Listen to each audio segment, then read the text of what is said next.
So let me ask you something. We all know intelligence matters, right? IQ.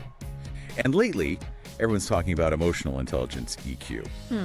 But what if there's another factor, maybe even more critical today, that sort of quietly decides who actually succeeds when things get tough? Especially now, with AI changing jobs, careers feeling less predictable, there's this idea of a silent power. That's what we're digging into today. The Adversity Quotient, or AQ. We're going to explore why it's becoming non-negotiable, pulling from Dr. Paul Stoltz's work, Adversity Quotient, the key to thriving through change. Right, and it's interesting, Dr. Stoltz actually defined AQ back in '97. Think of it like this. IQ asks, how smart are you? EQ asks, how well do you handle emotions?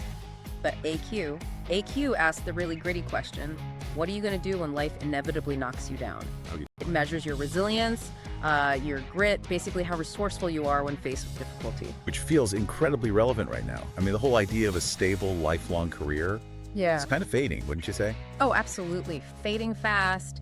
AI, automation, digital disruption jobs are changing constantly. Some vanish, others get totally reinvented. Your skills need constant updating. So in that kind of volatile environment, AQ becomes much more important. It becomes the deciding factor, really. Look, intelligence might get you noticed, maybe get you the interview. EQ helps you build relationships, work in a team. But AQ, that's about adapting fast when the unexpected happens. It's about taking stock quickly, learning, unlearning, relearning without digging your heels in, and crucially, bouncing back from failures, not just surviving them, but actually using them. So it's more than just being tough. Exactly. Intelligence can get you in the game. Emotional skills help build trust. But adaptability, that resilience, the courage to kind of reinvent yourself when needed, that's AQ. Okay, so let's make this concrete. What does someone with high AQ actually look like in action? How would we recognize it? Well, one key thing the research points to is they don't just avoid blame. They actively engage in what Stoltz calls root cause exploration. They look at a failure, almost like a scientist looks at data. Interesting, not personalizing it. Right. Less, I failed, and more, okay, what system or approach broke down here? What specific things led to this outcome? They see setbacks as, temporary, just detours. Not dead ends. Exactly. They adjust their approach quickly, flexibly, they don't get stuck. And maybe the most important part, they actually seem to grow stronger through the struggle. Adversity becomes fuel. That's a powerful idea. Yeah. But is it something you're just, born with? Or can you actually develop your AQ? Oh, definitely developable. That's the good news. You can work on it at any age, though starting early helps build a strong foundation, of course. So how? What can people do? Well, think about educators.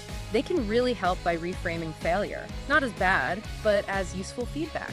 Celebrating the effort, the perseverance, maybe even teaching kids how to analyze setbacks constructively. And in the workplace, for leaders. Leaders are crucial. They need to create what's called psychological safety. An environment where it's okay to try things, maybe stumble, learn, and share those learnings without fear. Leading by example, showing their own adaptability is huge. Makes sense. What about parents? For parents, it's about encouraging kids to tackle problems themselves, maybe resisting the urge to jump in and fix everything immediately.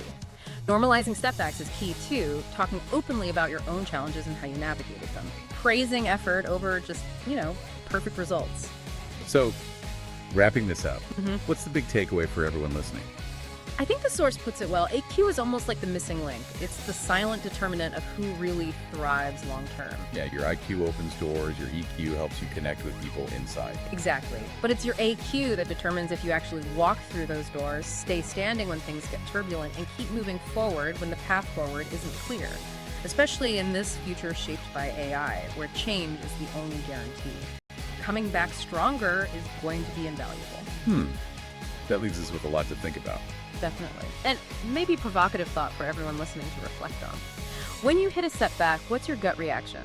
Do you see it as a permanent wall or just a temporary hurdle? A detour? That's a good question to ask yourself. And you can actively strengthen your AQ. Try consciously reframing a failure. See it as just a data point, not a dead end. Practice small adaptations daily, maybe tiny things outside your routine, or even, intentionally seek a little discomfort. Learn something totally new where you have to be a beginner again. What's one small thing you could try?